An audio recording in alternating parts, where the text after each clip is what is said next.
Olá, minha gente, muito boa noite. Sou Didi Galvão e essa é a nossa live. Nós estamos começando mais uma live pelo blog do Didi Galvão. Hoje é terça-feira, 13 de outubro de 2020.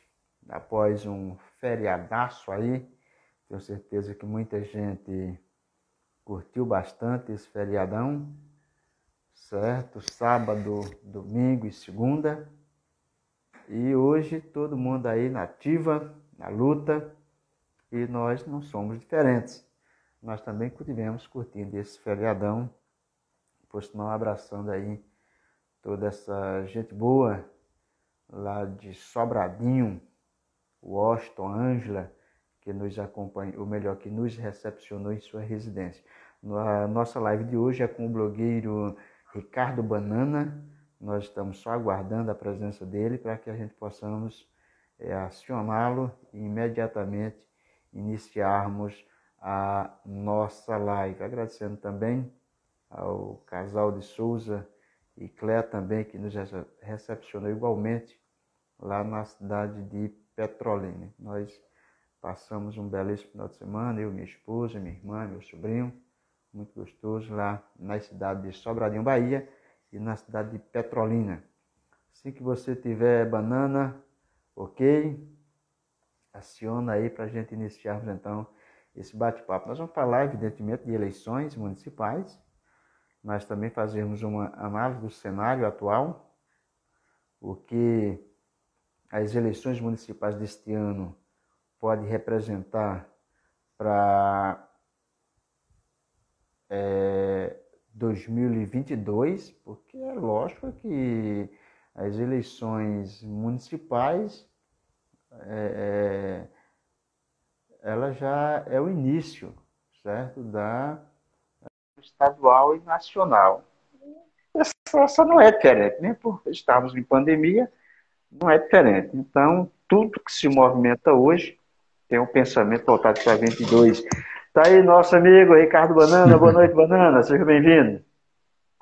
Boa noite, Didi. Quero lhe agradecer pelo convite, né, de ter nos convidado para esse bate-papo, para que a gente possa debater um pouco da conjuntura regional, né, da política de Petrolina, de Cabrobó e toda a região do Vale do São Francisco e também Pernambuco. Exatamente. E vamos falar também do aspecto nacional, porque é evidente que, mesmo se tratando de uma eleição municipal, as eleições de 2022 estão em jogo. Então, assim como foi em 2018, muitos candidatos a governadores pegando carona na onda Bolsonaro e terminou sendo eleito, a exemplo, os 3 governadores do Sudeste, não é isso? Eu tenho certeza que muitos candidatos a prefeito também vão aproveitar ou a popularidade do ex-presidente Lula ou então as ações do governo federal. Então, tudo isso está em jogo, não é isso, Banana? Didi, veja só, o partido do presidente Bolsonaro, que ele ainda insiste aí em voltar para o PSL, tem convite do MDB, mas a gente observa que o PSL está muito fragilizado nessa eleição. Pontua ali, né, tem o bolsonarismo crescendo ali em Fortaleza, a gente vê em São Paulo o Boulos, né, e cresceu 6 pontos na pesquisa, que é um candidato do PSOL, né, que é um partido que vem se destacando bem na esquerda brasileira, mas tem que surgir uma onda, né? Bolsonaro veio, né, com um discurso de combate à corrupção, com um discurso, né, da extrema-direita. Houve também esse momento, né, dessa virada de página na América da esquerda, né? Vai uma série de golpes de arbitrariedade, exemplo da Bolívia, da própria Venezuela, e também aqui no Brasil, quando a própria Lava Jato, né, impediu, né, essa Operação Lava Jato impediu a disputa do ex-presidente Lula, que também está aí lutando, né, pela sua inocência. Então, assim, o processo de 2022 ele tem que passar, logicamente, por 2020. Agora, a gente ainda vê no Nordeste um crescimento de Bolsonaro em função do auxílio emergencial. A gente sabe que o presidente de hoje já pontua bem em várias cidades, a gente fez algumas pesquisas e a gente vê aí Bolsonaro já pontuando na casa de 40, 50, tem cidades até em torno de 60%. Por quê, Didi? O povo brasileiro é um povo muito imediatista, né? Como o Lula sempre colocou, coloque o pobre na conta que o resultado vem. Quando você distribui renda, automaticamente você tem uma inserção maior na popularidade. E Bolsonaro veio nessa onda. Agora, esse auxílio termina em dezembro. Como é que vai ficar? A economia, acredito eu, segundo os grandes economistas, né, estão prevendo um 2021 de muita recessão. E para que essa recessão não seja tão intensa, a gente tem que ter distribuição de renda. Só voltando para o nosso tema principal em relação à política, eu acho assim, que Bolsonaro, né, ele não vai querer aparições com candidatos, ele já disse isso, né? O presidente Lula ainda é um cabo eleitoral forte, ainda mesmo fragilizado, depois do Lula livre, que eu acredito, Didi, que Lula era muito mais forte quando ele estava preso, né? Lula tinha uma inserção maior quando ele estava preso, e depois que ele saiu da cadeia, o PT parece que trancou ele em outro cativeiro, sem dar mídia, e Lula está lá, reservado, sem influenciar muito ainda nesse processo eleitoral. Pode ser até que no final haja uma diferença, mas eu acredito que tanto o presidente Lula como Bolsonaro irá, mesmo com a popularidade de Bolsonaro em alta, principalmente no Nordeste, não irá influenciar muito, principalmente aqui no Nordeste. Eu até comentava com você esses dias em relação à interferência de Bolsonaro em Recife e algumas cidades, né? Eu estou pensando um pouco diferente, né? Porque a gente está vendo que a popularidade do presidente ela é momentânea, né? Ela está nesse momento. Então o pessoal já está percebendo e possa ser que até o dia 15 haja um revés. Fernando, dentro dessas suas observações aí, você lembrou muito bem que principalmente o Nordeste, o eleitorado do Nordeste tende a buscar, a optar por um político com aquele que está oferecendo oportunidades, que é o chamado imediatismo. Nesse momento, a popularidade do presidente Jair Bolsonaro ganha dentre os nordestinos por conta, evidentemente, do auxílio emergencial. Se o auxílio emergencial vai até dezembro, como você lembrou aí, é possível, então, que o auxílio emergencial do governo federal possa contribuir no crescimento de um candidato que venha a defender o presidente Jair Bolsonaro, já que as eleições é agora, em novembro.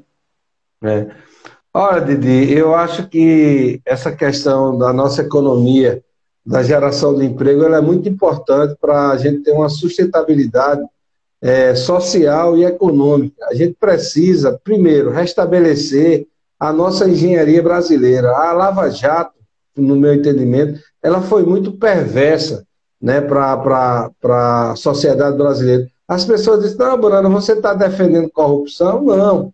Eu acho o seguinte, Didi, a empresa é a segunda família do pai de família. Né? O pai de família constitui sua família e ele vai para outra família, que é a empresa, para conseguir colocar o sustento dentro da sua casa. Agora, o que eu não concordo, Didi, sabe o que é? É você destruir empresas estratégicas como a Odebrecht, como a Queiroz Galvão, como a ENSA, várias empresas que tinham um consórcio que desenvolvia a engenharia, não era só do Brasil, era a engenharia mundial. Didi, se você observar a obra que foi feita no final de 2015, quando estava iniciando a Lava Jato, o aeroporto de Miami, você vê que é uma obra belíssima. Agora, Didi, eu pergunto, o que é que o pedreiro, o que é que o ferramenteiro, o que é que o torneiro mecânico, o que é que o eletricista tem a ver com corrupção? Está entendendo, Didi? Então, a nossa engenharia, ela foi destruída. Às vezes as pessoas não compreendem, não, o cara está defendendo as empresas que eram corruptas. Não, os diretores que estavam envolvidos em corrupção, esses diretores, eles têm que pagar por seus atos ilícitos. Didi, uma empresa como a Odebrecht construiu a Catedral de Petrolina. Você vê uma empresa que tem um know-how em engenharia e recentemente construiu o aeroporto de Miami. Quem é que gera emprego, Didi? Veja como foi Cabrobó aí, na era da transposição. Como era essa cidade? Na geração de emprego, como era o comércio aí em Cabrobó? Não era uma movimentação enorme aí em Cabrobó? É verdade. Agora sim, Banana, dentro dessa análise, é lógico que a Lava Jato pode até ter exagerado. Agora, ela não é o mal desse país. O mal desse país são os políticos corruptos, ladrões. A Lava Ó, Jato Didi, veio para dar início, pelo menos, a uma possibilidade de consertar erros históricos. na realidade é o seguinte, eu acho o seguinte, a Lava Jato, né, na minha concepção, ela foi uma operação mais para destruir a engenharia brasileira do que para combater corrupção. Certo? Eu sou a favor do combate à corrupção. Agora, você não pode destruir os setores estratégicos do país, como destruíram a Petrobras, como destruíram os projetos do submarino, né, que é um projeto que foi implementado no governo do ex-presidente Lula, destruíram a engenharia brasileira. Então, assim, por que eu falo que o Brasil só vai se reencontrar com o crescimento? E ainda mais, eu estava comentando isso, inclusive eu fiz essa pergunta ao ex-presidente Lula, em uma live que ele estava aqui com o Cláudio Farias, eu perguntei a ele, o melhor momento do Brasil, ele sabe qual foi? Quando o setor rentista do Brasil, quando o setor trabalhista estiveram juntos, porque Zé Alencar era um grande vice-presidente, né? Lula era um grande sindicalista, e o Brasil andou para frente, porque equilibrou as forças. O Brasil hoje está que nem um saci pererê. Por exemplo, o presidente Bolsonaro está dizendo que não existe mais corrupção. Ontem eu estava ouvindo aqui o senador Sargento Olímpio, né? Coronel Olímpio, lá de São Paulo, que foi eleito junto com o Bolsonaro, que foi um dos idealizadores do projeto Bolsonaro, conseguiu cancelar uma licitação na Infraero, fraudulenta lá, saiu ontem aqui, ele falou em alto e bom tom, e ele disse que jamais vai se reaproximar de Bolsonaro, porque o governo de Bolsonaro está sendo corrupto igual aos outros, com a diferença, com o governo de Lula e de Dilma e de Fernando Henrique, principalmente o de Lula e de Dilma, as coisas não eram varridas para debaixo do tapete. Os órgãos de controle funcionaram, foram para cima e funcionaram, diferentemente agora, que estão varrendo muita coisa para debaixo do tapete. Então, assim, quem está dizendo isso é o Olímpio, senador de São Paulo, que foi eleito por Bolsonaro, que hoje não está mais com Bolsonaro e está nessa divisão, tá entendendo? Então, assim, o combate à corrupção, Didi, ele é importante. Agora, o que a gente não pode é destruir as empresas brasileiras. E principalmente, Banana, assim, quando o que o brasileiro tem que sair é dessa cultura de que o político bom é aquele que faz, independentemente de ser honesto ou não. Eu acho que o Brasil tem que começar a se valorizar, a defender a si mesmo. O brasileiro tem que ser mais responsável. Eu defendi isso aqui numa live anterior aí. O brasileiro tem que ser mais responsável pelo seu voto.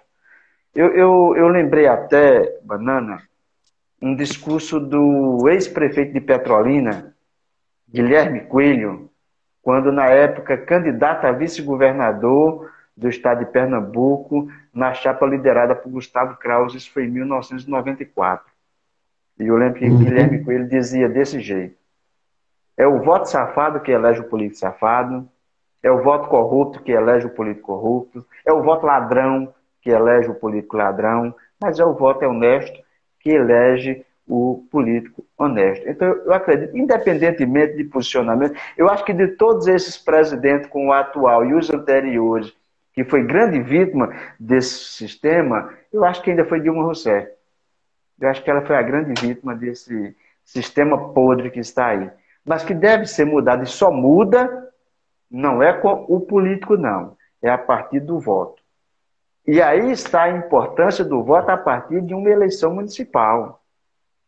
Ô, Didi, olha, se você for na história, se você for lá na história, né? Vamos pegar lá desde a época do cristianismo, né?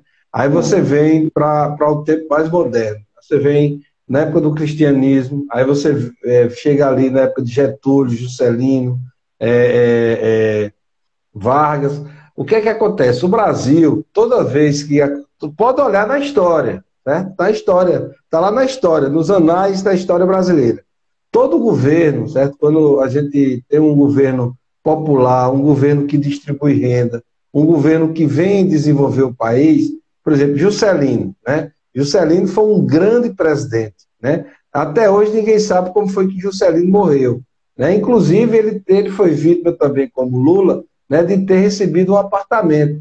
Então a elite brasileira, ela não admite uma coisa, a distribuição de renda, certo? Bolsonaro está fazendo essa distribuição de renda aí, mas boa parte da elite brasileira que estão se dando bem na distribuição de renda ainda está criticando Bolsonaro. Porque quando você eleva o direito das pessoas, a elite brasileira não aceita. Vou dar um exemplo aqui. Didi, quem é que lava a roupa do rico? É a mão pobre, né? Quem é que planta? É a mão pobre. Né? Quem é que lava o carro do rico? É a mão pobre. Então, assim, quando você eleva as pessoas a um certo padrão, vamos pegar os Estados Unidos. Nos Estados Unidos, praticamente todo mundo tem o mesmo nível social. Usufrui de tudo que o Estado tem. Quem é que vai fazer esse serviço nos Estados Unidos? De lavar roupa, de entregar jornal, de consertar carro, de ser mecânico, de trabalhar de pintor, de faxineiro. Então, quem é? É a mão brasileira que está indo para lá. Estão levando o brasileiro para lá para fazer isso. Por quê? Porque lá houve uma exceção, ou seja, hoje houve o quê? O Estado serve ao povo. Aqui no Brasil, ainda existe uma distribuição de renda muito cruel. Por exemplo, a gente tem aqui apenas a riqueza do Brasil. A riqueza do Brasil está na mão de 15%, a riqueza do Brasil. Imagine, vamos pegar aqui os setores produtivos, né, aqui da nossa região. Nós somos um polo agrícola aqui em Petrolina, nós temos um polo agrícola importante que gera emprego, é importante, é. Agora, sabe o que é que fica aqui, Didi? Apenas o dinheiro da mão de obra. O dinheiro da grande agricultura, ele vai para uma conta lá em São Paulo, no exterior, e o que fica aqui é apenas o dinheiro da mão de obra. Sabe o que é que fica aqui também? As pessoas que trabalham na fruticultura, que se expõem aos agrotóxicos e fica aqui com câncer. Então, esse, às vezes, é o lucro do agronegócio cruel. Não vamos aqui incriminar o agronegócio, que ele é importante para a geração de emprego. Agora, essa parte da distribuição de renda é muito cruel. Eu, quando cito isso, eu sempre cito uma fazenda aqui chamada Agrodan, aí na cidade de Belém do São Francisco. Né? A Agrodan é referência em valorização dos seus recursos humanos. Ela valoriza os recursos humanos, ela distribui lucro com os seus trabalhadores. Então, essa visão tem que ser vista aqui também para o Vale do São Francisco. A gente sabe da importância das empresas em gerar emprego. Agora, essa falta de sincronismo em distribuição de renda é muito ruim. Por exemplo, as empresas, ela usufrui da mão de obra do trabalhador. Quando o trabalhador adoece, não tem um plano de saúde, ele tem que ir se submeter à rede pública, passar dias e dias esperando o exame, quando na realidade ela poderia ter uma política social. E outra coisa que é cruel aqui, a maioria das fazendas não tem um sistema de refeição. Né? Os trabalhadores ainda aqui vivem no sistema de boia fria. Então esse vale do São Francisco, essa potência que é Petrolina, ela tem que começar também a humanizar esses trabalhadores que são importantes para desenvolver a economia, não só de Petrolina, mas do Vale do São Francisco. Eu concordo plenamente, Banana. O que a gente deve levar em consideração, isso, pelo menos do meu ponto de vista, é que essa diferença na distribuição de renda do país entre o trabalhador e o empresário, não querendo encontrar culpado em hipótese nenhuma, que isso é histórico no país. Isso é histórico. Isso vem desde o início lá do Brasil. Mas aquele que hoje está sentindo a falta de todos esses direitos, os quais foi apontado por você aí, é o primeiro que vai para a praça pública defender o político, que não vai representar ele. Que não vai representar ele. Não é isso? Verdade. Infelizmente.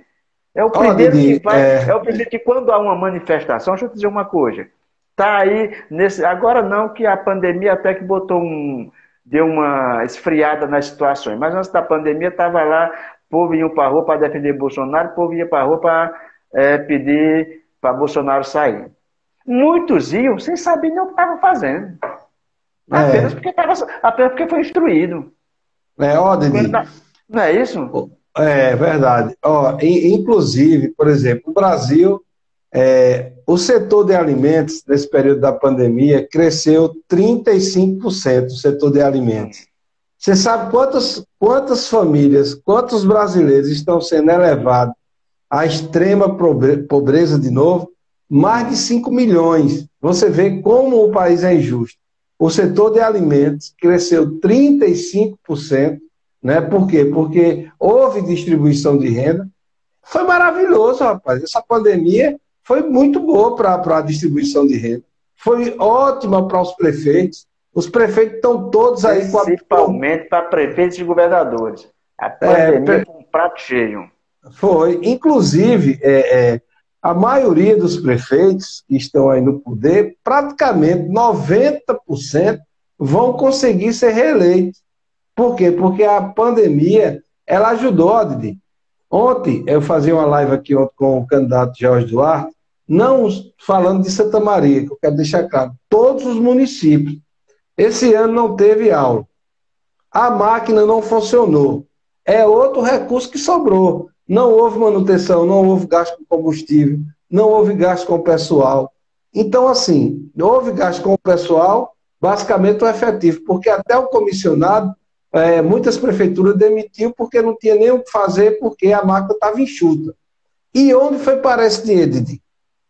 Certo? Cadê o dinheiro do combustível que não foi gasto? Exatamente. Cadê o dinheiro da manutenção das escolas? Ainda tem prefeito dizendo, rapaz, eu estou aqui sem dinheiro, sem conseguir pagar as despesas. Eu digo, meu amigo, um ano praticamente enxuto. Um ano enxuto, Didi. Um ano deixa enxuto. eu te dizer uma coisa. Aí nós temos um Congresso Nacional que nos representa como um dos três poderes, principalmente na construção de leis ou na sua funcionalidade legislativa. Temos um judiciário para nos dar a garantia de que as leis se cumpram, não é isso? E temos o executivo para fazer com que as coisas funcionem. Aí tudo isso está acontecendo aí, deixa eu dizer uma coisa, tudo isso está acontecendo aí, e nós sabemos, Banana, não vamos aqui apontar dedo para ninguém, até porque nós não temos culpa. Mas nós sabemos que a roubalheira está grande nesse país com o dinheiro que era para combater a pandemia. Enquanto isso, o STF está preocupado em defender a bandeira da Europa, porque pegou fogo lá na Amazônia, coisa que acontece todo ano. Sabe para quê? Para poder desviar o foco. É isso que eu estou dizendo. E o brasileiro, feito otário, vai para a praça pública defender um STF que é tão corrupto ou mais quanto o Congresso Nacional ou o presidente da República. Entendeu? Quando deveria defender a si mesmo. Tem uma decisão aí que foi dada aí pelo ministro Marco Aurélio, que foi aí a soltura aí do líder do PCC, o André do REP.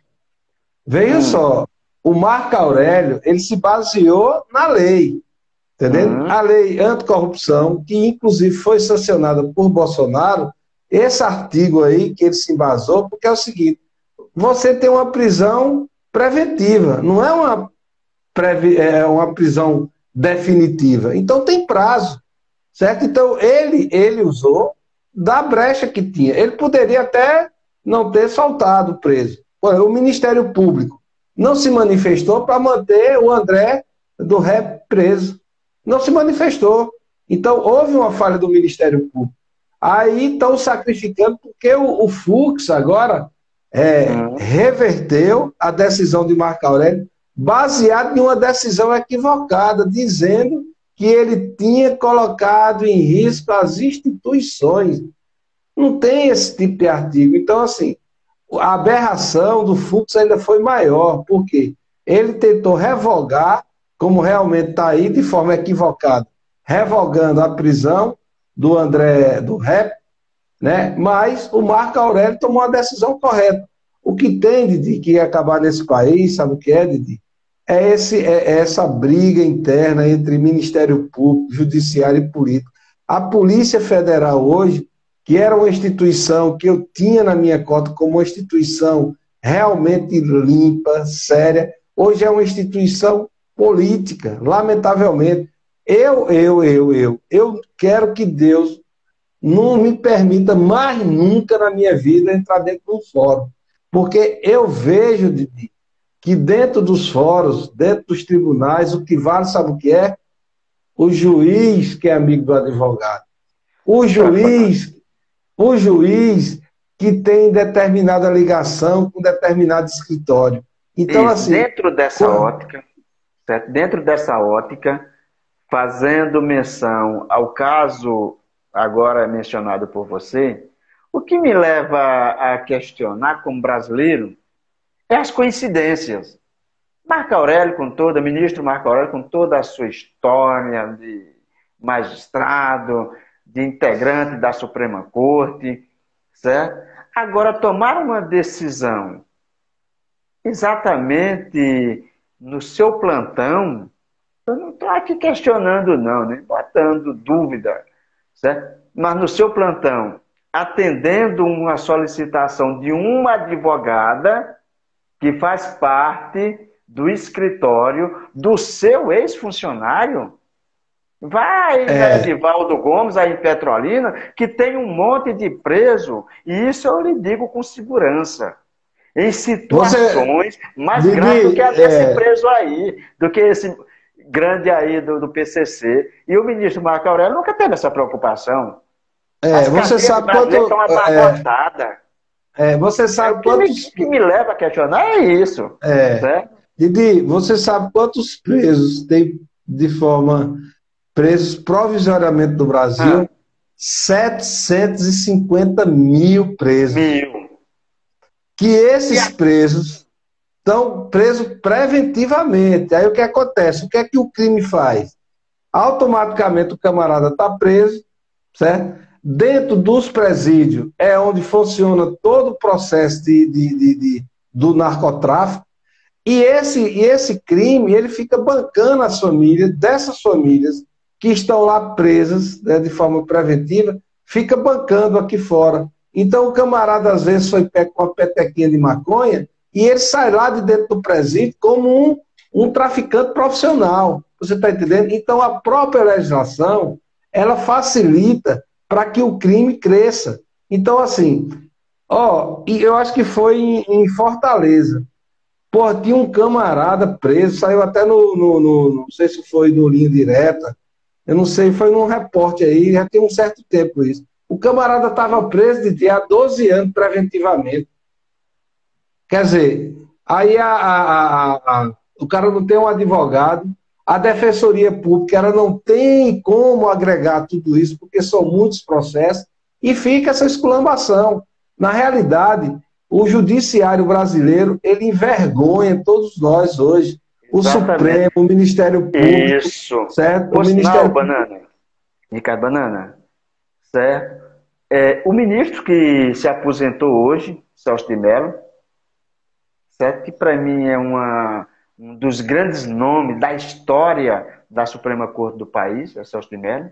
Ele ficou conhecido nos anos 90, porque ele é o mais antigo e ele foi indicado pelo ex-presidente José Sarney, não é isso? Foi Sarney, justamente, em 1989. 89, pronto. No início da década de 1990, Celso de Mello ficou conhecido porque ele tomou uma decisão histórica, determinando a soltura de um camarada que tinha roubado, se não me falar a memória, um biscoito, parece que foi. Um biscoito, e estava preso.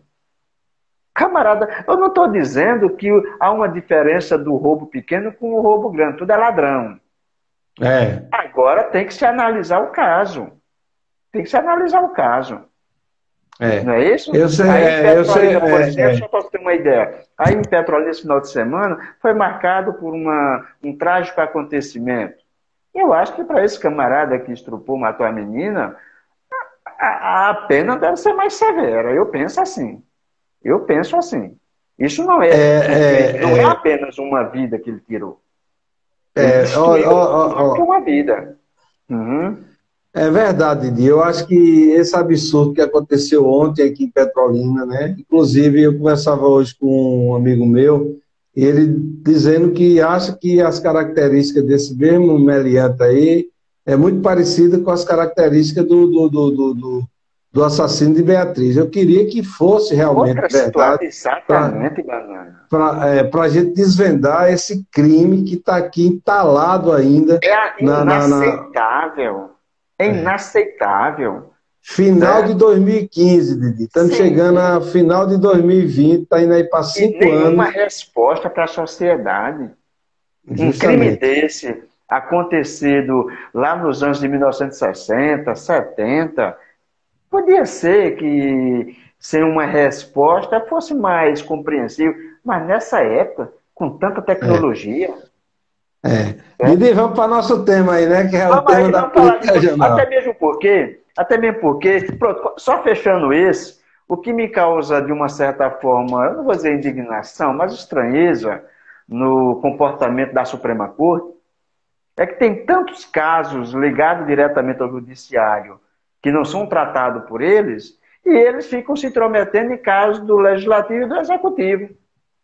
É, Eles ficam querendo governar o país, ficam querendo legislar, quando na verdade tem casos aí que você acabou de citar, são mais de 700 mil presos que estão, de uma é. certa forma, conforme a Constituição, presos de forma irregular. Que haja uma atenção especial pelo senhor ministro Marco Aurélio, que é tão, certo, dedicado para o cumprimento da lei, não é isso? É Mas mesmo verdade. assim, Banana, tudo que nós falamos tem a ver com as eleições. É bom que as pessoas estão nos É, acompanhando, ou que vão nos acompanhar ao transcorrer dos dias, através da repetição da live no próprio Instagram ou no nosso canal no YouTube, tenham esse entendimento.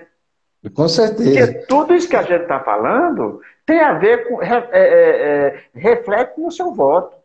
Com certeza. Você, Ó, não é ó, isso, Banana? é verdade. Eu estava aqui agora há pouco falando com você e pensando aqui. Começa um Ah, processo eleitoral, o camarada apresenta um programa de governo, né? Aí ele está lá dizendo: vou melhorar a educação, vou melhorar a saúde, né? Vou melhorar o plano de carreira dos servidores, vou melhorar a condição fiscal do município. Por exemplo, a gente observa que a maioria dos prefeitos que fizeram o dever de casa, cuidaram da parte social e cuidaram principalmente da área fiscal, esses prefeitos pagam um preço muito caro. Portanto, aquele prefeito que fica iniciando obra e não termina, que fica fazendo festa demais, eita, trouxe aviões, trouxe safadão. Pronto, a juventude, lamentavelmente, que não pensa, né, de forma efetiva no aspecto do social, acha que a melhor coisa que às vezes tem é fazer uma festa com um artista grande. E eu fico observando, eu vou pegar um exemplo do município aí de Cabrobó. Por exemplo, o prefeito Marcílio, né, um prefeito que cuidou da condição fiscal. Você vai lá no portal da transparência, você vê Cabrobó, certo? Tendo zelo pelo recurso. A maioria dos convênios foram finalizados, obras que estavam há 10 até 15 anos paralisadas aí na cidade de Cabrobó, e foram destravadas por essa gestão que ele não quis disputar a eleição, em função até da sua popularidade, que na ocasião estava baixa, e preferiu não disputar. Então, assim, quando você tem um gestor voltado para o social e voltado para a condição fiscal, às vezes ele paga um preço muito caro. Às vezes, o camarada gosta de fazer vamos dizer assim, aquele barulho todo, com isso, com aquilo, com festa daí, festa da acolá, só que o conteúdo principal não existe, Didi, você tem que cuidar das pessoas, você tem que cuidar do social. Eu vejo como Cabrobó, né, uma das escolas, se eu não me engano, ali é aquela escola que fica indo para Salgueiro, no que é o município, nome a presidente. presidente, é um O presidente, primeiro né? presidente da ditadura, eu esqueci o nome dele. Pronto, aquela Presidente Costa e escola, Silva. Presidente Costa Costa e e Silva. Silva, pronto, aquela escola ali, Didi, ela é uma das mais bem avaliadas, não é de Pernambuco, não, é do Brasil. Então, isso é que tem que ir para conta do bom gestor. Eu sempre digo uma coisa, Didi, o político quer saber quem é um pai de família, olhe para dentro da casa dele, não é no aspecto do que ele está dando os filhos dele de carro, de patrimônio, não. É no aspecto do conhecimento. E eu digo, quer saber quem é um prefeito? Olhe para a educação. É Olhe para a verdade. educação do município. Olhe para a saúde do município. Olhe como é que ele está cuidando da condição fiscal. Eu tenho certeza absoluta que o próximo prefeito de Cabrobó vai pegar uma cidade mais enxuta, uma cidade com a condição fiscal enxuta e com a capacidade de endividamento bem melhor do que o atual prefeito Pacífico pegou. Verdade, ô Banana. Agora, eu aproveitando aí, o Xline nos dá um apoio e confirma É, aí que a escola é a Escola Presidente Costa Silva. Nosso agradecimento aí a Uxline que está nos acompanhando. Agora, veja é, bem, aí o candidato a vereador, vai para a praça pública e promete que vai fazer escola. O vereador, o é, candidato a vereador, viu? Promete que é. vai fazer, vai levar água encanada, promete o que é competência do executivo. E o eleitor acredita, Banana. Eu não estou aqui É, fazendo defesa de político, não. Ao contrário, eu estou pedindo ao eleitorado que preste mais atenção. E eu vou dizer por quê. Esse final de semana, conversando com uma pessoa próxima, lá em Sobradinho, aí ele disse que andava muito desiludido com a política no Brasil e que não ia votar mais, não votar mais em ninguém. Poxa, esse não deve eu ser não o deixo, comportamento. eu não deixo de votar de jeito nenhum. Isso, Eu voto. esse não deve ser o comportamento do brasileiro. Ao contrário. Se inteire das informações detalhadas. Leia mais o blog do Banana, leia mais o blog do Eli Galvão, fique bem informado. Não é isso, Banana? É Para verdade. saber como é que está a política aí no seu município. E faça a melhor escolha. E faça a melhor escolha. Ó, Eu tenho Didi, por certeza que exemplo, a capacidade do eleitor é quem vai mudar esse país. por exemplo, Cabrobó, ela tem as suas particularidades. Quando a gente observa, por exemplo, qual é a principal fonte de renda do município de Cabrobó? Está logo desenhado, é a agricultura, não é verdade? Quem É. é que injeta dinheiro em Cabrobó? É a agricultura, o comércio e a prefeitura, certo? O que é que a gente observa? Que a maioria dessas cidades, por exemplo, esses gestores, né, eles não tiveram a preocupação de fortalecer principalmente essa atividade. Você chega para um pequeno agricultor, ele não tem uma assistência técnica. Você chega para um pequeno agricultor, ele não tem acesso a um custeio no banco. Está aí recurso do Banco do Brasil, aí de Cabrobó, voltando por falta de projeto, não é por falta de dinheiro, não. Por quê, Didi? O camarada tem que buscar um projetista em Petrolina, o camarada precisa aí de 2 ou 3 mil reais para começar o trabalho, que ele recebe Mas tem, 3% do... Banana, deixa eu dar uma contribuição aí nessa colocação. É evidente que os projetos eles são essenciais para dar início ao processo de abertura do crédito. Agora, porque quando o cara chega lá no Banco do Brasil, no banco público, que é quem de fato tem os recursos em taxas melhores, você encontra um monte de funcionário mal acostumado, sem nenhuma boa vontade, que não está nem um pouco em facilitar o crédito para o bom pagador, que é o pobre. O bom pagador nesse país ainda é o pobre. Ele prefere É, liberar crédito para o mal pagador, que é o que é acostumado a trabalhar com dinheiro público. Aí, muitas das vezes, o coitado lá da zona rural não tem como recorrer a quem manda no funcionário público, que é o político, e fica sem o crédito. Já o grande, que é quem patrocina as campanhas políticas, vai primeiro recorrer ao seu padrinho político para poder liberar os recursos. O problema daqui de Cabrobó, de Orocó, de Santa Maria, Petrolina não, que já é uma cidade desenvolvida, que anda com as próprias pernas, mas de Cabrobó da cidade ainda é isso. É porque nós somos cheios das repartições públicas de funcionários públicos mal acostumados que ainda não se deu conta de que ele, ao exercer a sua função, não está fazendo um favor para o pobre. Ele está dando a sua contribuição para que o país possa, de fato, encontrar os caminhos do desenvolvimento. Recurso público nesse país existe muito. Agora, infelizmente, a facilidade é só para liberar para os grandes. O pobre ainda não tem acesso a crédito nesse país. Didi, eu fui servidor público federal, eu fui servidor da Embrapa durante 12 anos. Uhum. Lá na Embrapa tinha um sistema de avaliação, que era um sistema de avaliação chamado SAAD, Sistema de Avaliação Individual. Então, para qualquer serviço público ou para qualquer empresa particular, interessante para a empresa é o funcionário que toca e carrega o piano. O que fica em cima do piano, esse tem que ser demitido. Por exemplo, no serviço público, eu concordo com você, tem muito funcionário que ele prefere lhe atender mal e deixar o dinheiro voltar do custeio. Em Santa Maria, por exemplo, no ano passado voltou 10 milhões de custeio. Sabe por quê?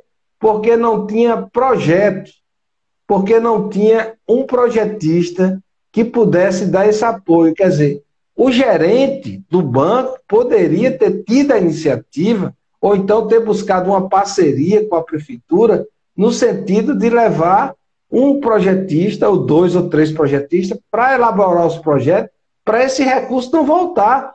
Não foi R$1.000 não, Didi.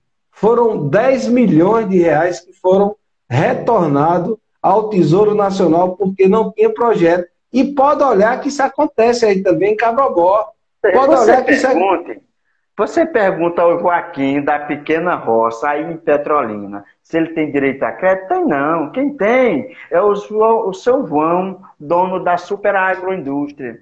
Sabe por quê? Porque ele tem um padrinho político que abre as portas do crédito. O problema de Cabrobó, Orocó, Santa Maria e Belém de São Francisco, tantas outras cidades, certo? É histórico. É histórico. Seja o de hoje e de ontem, são todos iguais no formato de fazer a política. O de amanhã vai ser diferente se o eleitor de hoje tiver responsabilidade na escolha. É verdade. Aí eu vou me apegar de uma vez ao discurso de Guilherme Coelho. É o bom voto do dia 15 que vai começar a dar início ao bom caminho do Brasil a partir de 1º de janeiro de 2021. Didi, a gente trabalha com pesquisa e é interessante.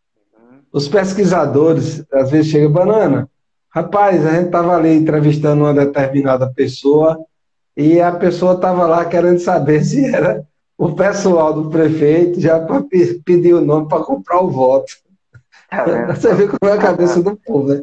Aí você vai abordar para fazer uma pesquisa. Tem outra, sim. Deixa eu te dizer, ainda tem essa. Você trabalha com essa proximidade com o grupo, com o público por questão de fazer pesquisa. Muitos, desse jeito. Esse ano eu só voto em quem der mais. Banana, aí um camarada desse tem autoridade moral de reclamar de alguma coisa? Mas é justamente isso que eu quero lhe dizer. Às vezes as pessoas criticam o político, quando na realidade o maior culpado de todo o processo político brasileiro é o eleitor. Didi, exatamente.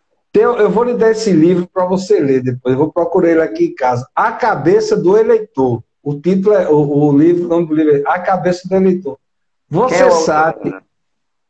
Rapaz, eu não sei, eu tenho esse livro há muito tempo, ele está ali guardado, eu não sei quem é o autor, mas está lá guardado, eu vou dizer tudo direitinho. O nome do livro é A Cabeça do Eleitor. A obra, Didi, só representa 5% da decisão do voto, você sabia disso? 5%. O camarada, ele quer ser o quê? Ele quer ser atendido diretamente, ou seja, ele quer receber uma carrada de areia, ele quer receber um milhão de bloco, ele quer receber um dinheiro que vende. A grande realidade é tem determinadas cidades que a gente entrega o relatório para o candidato, aí ele disse, faltando 10 dias eu rever. Reverte de quê? Reverte como? Se não tem obra. Reverte do dinheiro, Didi. Quantas vezes você já viu o camarada dizendo isso? Estou aqui com 20 pontos atrás, na semana da eleição eu rever. Reverte com o quê? Com obra? Com dinheiro. É com obra? Com dinheiro. Deixa eu refletir contigo um caso. Nós estamos falando dessa questão do dinheiro público para chegar nas mãos daquele que de fato produz. Não é isso? Se você olhar direitinho, aqui na nossa região, quantos tratores não foram distribuídos para pequenas associações? Nada contra. Rapaz, foi trator demais.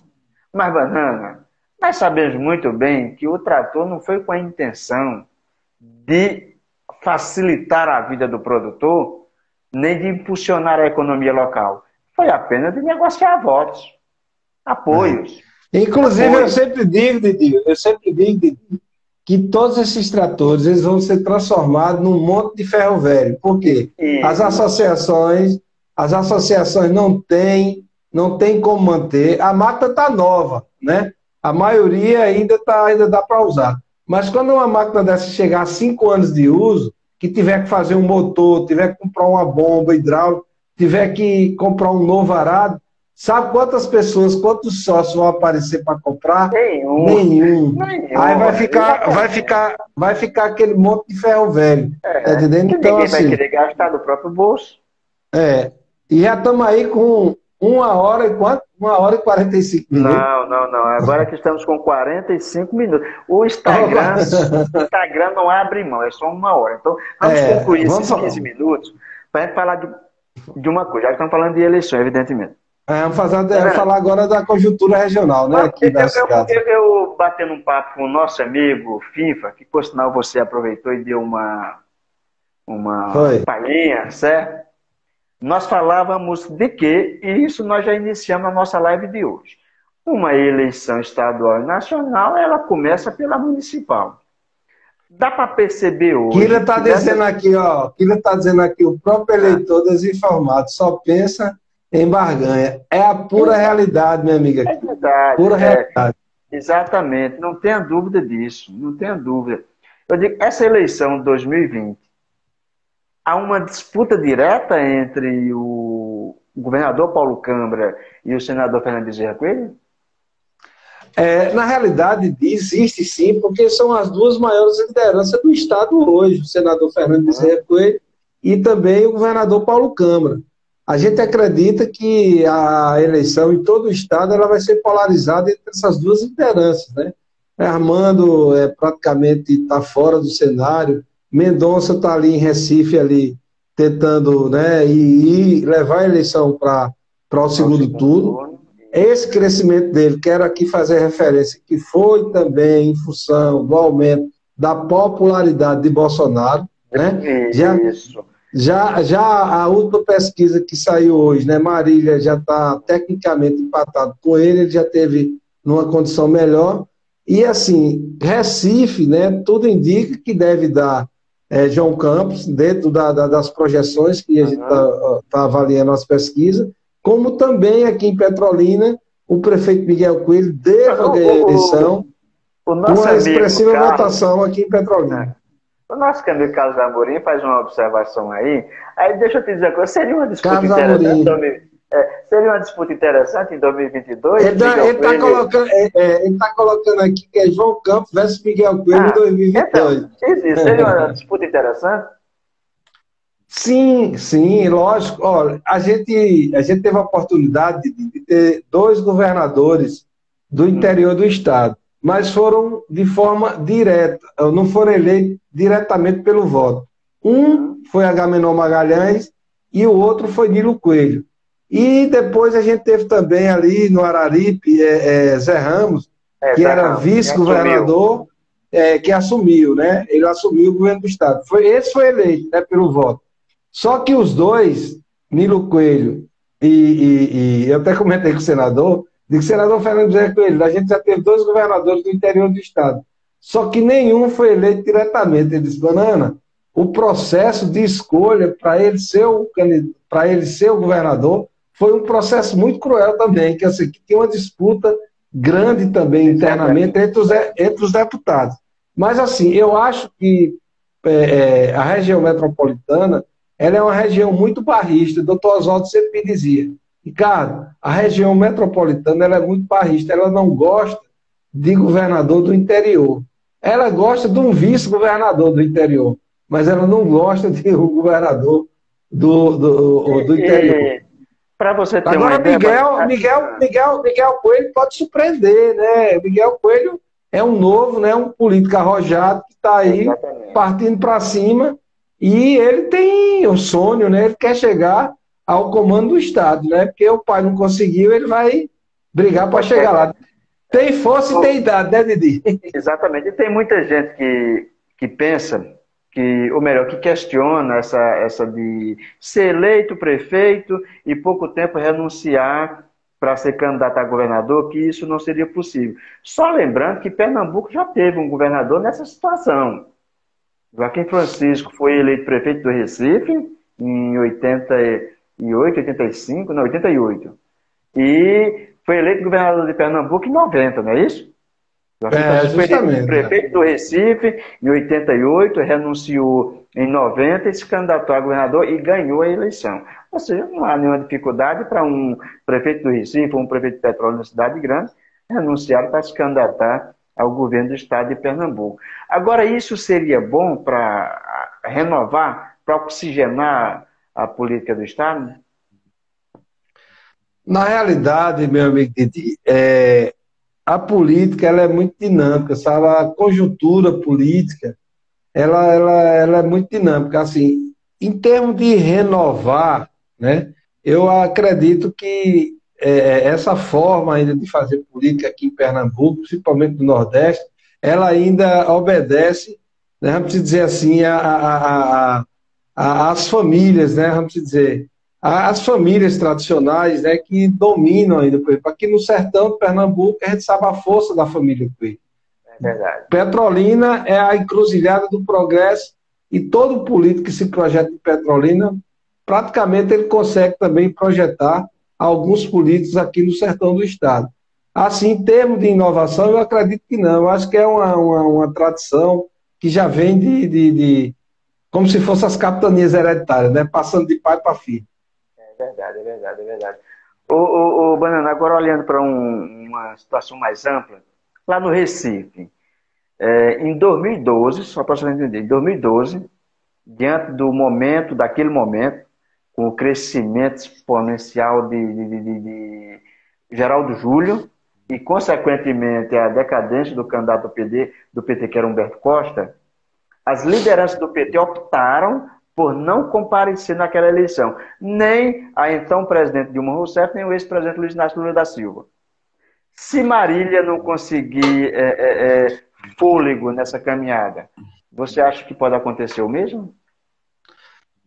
Rapaz, olha, Didi, eu só queria comentar Só para dar mais nitidez à minha indagação, é porque, veja bem, Lula, todo mundo sabe que ele foi o responsável direto pela candidatura de Marília, né? O próprio PT de Pernambuco não queria, não é isso? É verdade, ele foi o avalista, mas antes de eu entrar em 2020, eu queria falar um pouco daquela eleição de 2012. Naquela eleição de 2012, o PT, mais uma vez, foi muito cruel com João da Costa, porque João da Costa ganhou a convenção, tinha condição de disputar a eleição, ele já tinha 70% de aprovação, ganhou a convenção e a Nacional, de forma equivocada, foi lá e impôs a candidatura de Humberto Costa e João Paulo. E tomaram o quê? Uma lavada de votos. Certo? Agora, em 2016, com um pouquinho mais de maturidade, Lula resolveu avalizar a candidatura de Marília Reis. Só que a candidatura de Marília Reis, ela tem um grande problema, Didi. Marília, ela cuidou Marília dela. Me diga quem são as chapas proporcionais de Marília Reis. Quem são os partidos que apoiam Marília Reis na proporcional? Então, como ela não construiu uma candidatura sólida, ela pensou nela, ela foi no oba-oba. Então, assim, eu acredito na vitória de João Campos, porque é um filho de Eduardo, neto de Arraes, né, bisneto de Arraes, né? E ele soube construir a candidatura dele. Eu disse ao deputado Lucas Ramos, aqui em Petrolina, disse, ó, Miguel é o cara, Lucas. Ele disse, rapaz, você está com o Miguel? Eu disse, eu estou, sabe com quê? Com a verdade e com a concepção de que você destruiu o PSB e que Miguel construiu o PSB, conseguiu se eleger pelo PSB e ainda, Didi, fez os 3 vereadores mais votados de Petrolina. Então, quando você bota na balança para o PSB, quem foi melhor, Miguel ou Lucas? Quem foi melhor? Miguel, né? Miguel deu status ao partido. Saiu do PSB por uma questão de conjuntura política. Mas Miguel fez a Agenda 40, conseguiu ganhar a prefeitura e ainda mais, fez os 3 vereadores mais votados do partido. O que foi que o seu Lucas Ramos fez?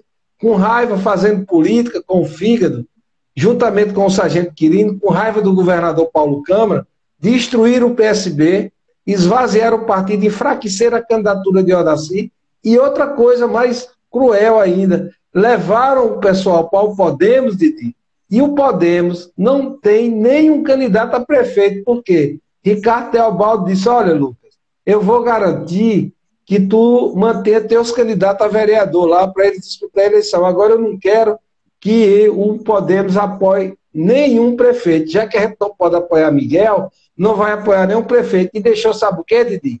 Deixou todos os candidatos a vereador como uma ovelha desgarrada. Tem coisa pior, Didi, de você fazer campanha sem colar a sua imagem como candidato a prefeito. Né? Então Você está num grupo sendo liderado sem ter líder.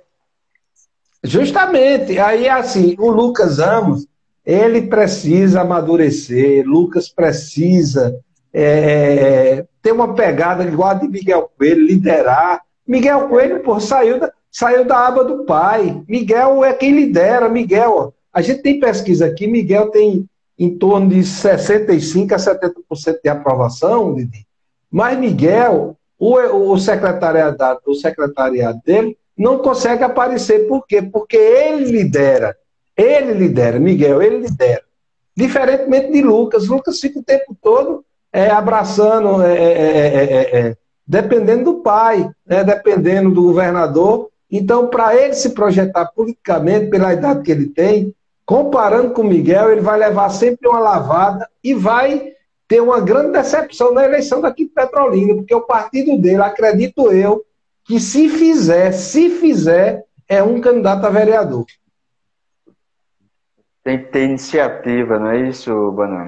Tem que ter iniciativa. Banana, nós estamos chegando ao final, mano. Infelizmente, nós temos horário a cumprir porque o Instagram não perdoa. Certo? Num cenário rápido do sertão do estado de Pernambuco, quem você acredita que possa levar vantagem? Paulo Câmara ou Fernando Bezerra Coelho, observando todos os municípios? Eu acredito que quem vai levar vantagem aí vai ser o governador Paulo Câmara. O prefeito Fernando Bezerra Coelho, o senador Fernando Bezerra Coelho, ele vai conseguir fazer muitas cidades, mas o governador Paulo Câmara, ele vai levar vantagem ainda. Se você pegar aqui no cenário, né, você tem aqui Petrolina, né, o senador vai ganhar, você vem ali para Lagoa Grande, existe uma possibilidade de Vilmar ganhar, aí você vai para Santa Maria, tem 2 candidatos ligados ao governador, que é o Humberto, que é do PSB, mas George também é do PP, que é da base do governador. Aí você vem para a cidade de Orocó, acredito que o prefeito deva se reeleger, que é também ligado ao senador Fernando Bezerra Coelho, né? Você vê como é, né, Di? É do PT, mas tem suas ligações com o Fernando, é isso? O Gabi? É isso? Aí você vai para Cabrobó. Eu acredito que Cabrobó, né, é uma eleição muito polarizada, mas o Galego de Naná, ele tem uma rejeição menor. E ele pode se dar muito bem, ele e Lucas, porque eles têm uma rejeição menor. E também é um partido que é ligado ao governo do Estado, como o Mauricélio mas tem lá o Din Saraiva, que tem a ligação com o senador. Aí você vem aqui para Afrânio, provavelmente o atual prefeito seja reeleito, você vem ali para Dormentes, Josimara pode ser reeleito, Cleomatos em Santa Filomena, aí você vai para Santa Cruz, a prefeita Eliane, com grandes possibilidades de ganhar a eleição. Então, assim, você vê um número de aliados, aí você vai para o quantitativo de municípios, o governador possivelmente pode levar vantagem, não é isso? Banana, vamos encerrar que o tempo está... Eu quero te agradecer imensamente, Banana, por aceitar o meu convite. Didi, vamos marcar outra, porque hoje não deu para nada. Deixando aí para os nossos acompanhantes, todas as opiniões colocadas, tanto do Banana quanto minha, são opiniões estritamente pessoal. Não condiz com o reflexo do instrumento blog, nem tampouco seguindo aquilo que é cientificamente comprovado, ou seja, números, por meio de pesquisas eleitorais, tá bom? São opiniões estritamente pessoal, tanto minha quanto do Ricardo Banana, porque nós temos esse direito também de termos as nossas opiniões. Mas, Banana, vamos sim. Valeu, Didi. Vamos marcar para quinta-feira, vamos para a próxima quinta, porque eu estou querendo iniciar a próxima semana com as lives com os candidatos a prefeito daqui da nossa região e deixar essa semana só para a gente refletir sobre esse tema. E como foi muito gostoso, então eu queria que você aceitasse esse convite para quinta-feira, darmos sequência a esse papo. Valeu, Didi, com certeza, tamo junto. Obrigadão, Banana. Obrigadão a todos vocês que nos acompanharam até esse momento. E fica aqui o convite para retornar na quinta-feira, às 19h30, tá bom? Um abraço a todos, fiquem com Deus. Até quinta-feira. Um abraço. Tchau, Didi. Tchau.